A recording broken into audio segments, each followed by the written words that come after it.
Hello, everyone. Today, I'm going to share some research on disability and career success, specifically looking at how disability can enable or facilitate an individual's success within their career, advancing into kind of management, executive type positions, and as well how disability can benefit organization level inclusion. Before diving into that, I want to acknowledge my co-authors. First, Mukta Kulkarni at the Indian Institute of Management in Bangalore. Second, Alicia Santucci, who is at the Northern Illinois University. And last, Brent Lyons, who is at York University. And I am Dan Samosh. I'm at the University of Toronto, and I'm also associated with the Center for Research on Work Disability Policy, one of the organizers of this exciting conference. So just for some background to start, what we know about disability and career success. So first off, we know that 1 in 5 Canadians has a disability. This is a really substantial portion of the Canadian population. And persons with disabilities in Canada are more likely to be in entry-level positions in comparison to persons without disabilities. And this, of course, then means that we see lower rates of career advancement as well. So entry into those managerial executive type positions. Now, there are a lot of reasons that have been proposed and examined as to why we might see this gap. And some of the barriers that people experience are things like stigma and discrimination. So perhaps myths and misconceptions of employers and hiring managers, technological barriers, environmental barriers, barriers that start even before someone is in the workplace, such as during their education, and barriers during the school to work transition, as well as many other barriers that someone might encounter. And most of the prior literature kind of focuses on these. We have much less on what are the enablers, what are the things that benefit career success. So in a study that I had published this year, I explored this subject and presented a metaphor that one of my participants first discussed called the three-legged stool, which captures three different things that are necessary kind of in combination for a person to succeed. The first are career self-management strategies. These are things like self-advocacy, building confidence, believing that barriers are something that can be challenged rather than something more absolute. Then you've also got social networks. These can be internal and external to the workplace. And then at a higher level, organizational and societal factors. Things like having a flexible and proactive employer and having programs and funding. So these three things are all kind of needed together to enable career success. But what I didn't do in that study and what we'll explore today is the question of what about disability? Can disability be an enabler of career success?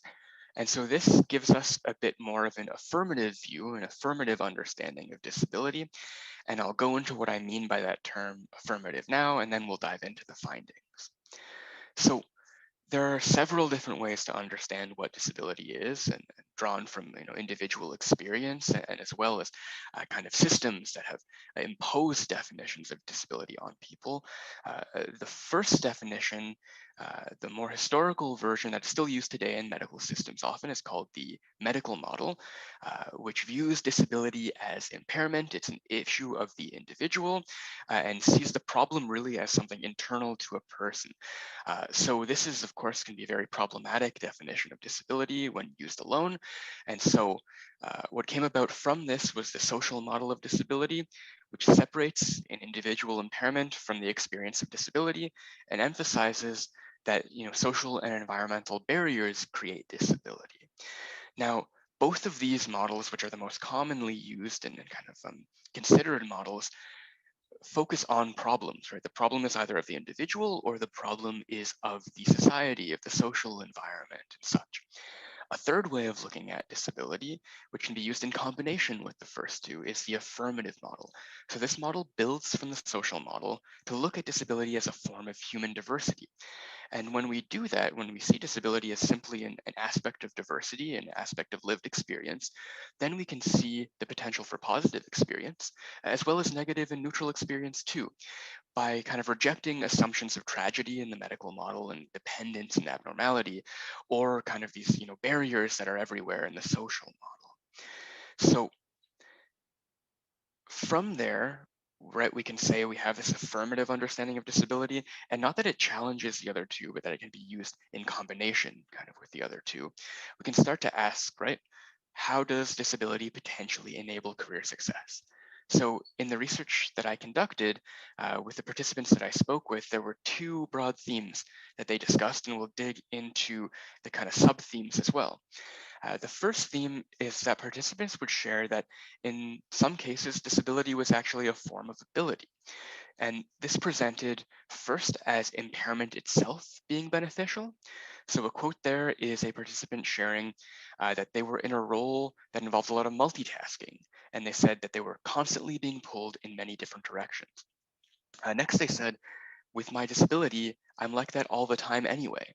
So I felt my disability helped me. When I was in that position, within a year, I became a supervisor. So that's the idea of the experience of impairment being beneficial, but also kind of barriers, whether they be individual or social, can also result in the individual learning skills. And those skills can then be used in the workplace. So one participant talked about being in the hospital for a long time as a kid, and that benefited their speaking ability, which they then use later on in their career. So they said, because I was in hospital for so long, it really showed me the power that words can have. Where I had disadvantages in my physical disability, I gained with my speaking ability. And last, specifically, participants who had experienced uh, some sort of acquired impairment partway through their career would sometimes talk about how that experience resulted in some very positive career changes. They might have reevaluated where they were in their career and started pursuing careers that they thought were much more meaningful rather than what they were doing before and weren't necessarily happy with beforehand. And our second theme here is that disability can promote inclusion. So the first theme is about disability kind of benefiting career success. And the second one is about how, at a broader organizational level, the experience of disability can be used by an individual to benefit inclusion within their organizations. So the first thing that I heard quite frequently was that lived experience could lend a certain degree of credibility to the individual that they could then use in advocacy and use it very powerfully to create change within their organizations and society more broadly. So one example of this is a participant who shared that they did a presentation to a group of individuals about elections and voting, and how they presented their presentation was to show just how inaccessible and exclusive these processes were by handing out materials that were all in Braille to an audience that does not know how to read Braille. And so they said, their audience said, well, it's just a bunch of dots. And this participant's reaction was, that is the position that you put people with sight loss in every single election, when all you provide us with is written documentation, inaccessible websites, and inaccessible debates. So this ability to kind of tie in what an accessibility is to personal lived experience and then others' lived experience. In this participant's case, they described that it made the message that much more powerful for the audience. And last, there are also lots of descriptions from my participants that their experience of disability presented these opportunities to share opportunity with other individuals who are perhaps a bit more junior to them, creating opportunities for mentorship and role modeling as well. And this could be with individuals with or without disabilities. In that way, there was no kind of separation.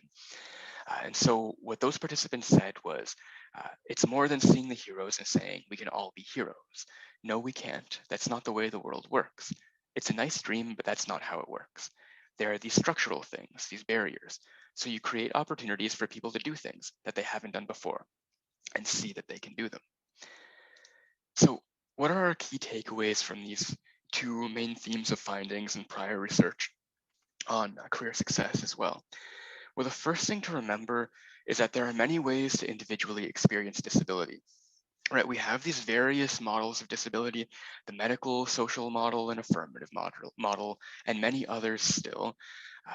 And the reality is that in this research and in lived experience and more anecdotal evidence as well and personal experience, Experience varies. We need to consider the individual ultimately when trying to understand disability, because some people might focus more on their experience of the medical side, others might focus more on social, others more affirmative, and others all three together, and so on. So we really can't use these broad strokes definitions, but try to be more nuanced and remember that all of these things, positive, negative, neutral, have the potential to be a part of the experience here. And so with that, when we're thinking about policy, it's really important to respect the diversity of that experience. So to think not only about barriers or about individual problems, as in the medical and social models, but also to think about facilitators and these positive factors and affirmative experiences as well. So a shift from that wholly negative individual impairment and barrier perspective to also look at this well-rounded view in policy. Uh, it's something that I heard very often from participants, so I wanted to kind of highlight here as the third point, is the importance of managing with flexibility. Uh, Many of the affirmative experiences that participants had, they expressed that they could have because they were in flexible environments, right? And that returns to those three legs of the stool that were described before.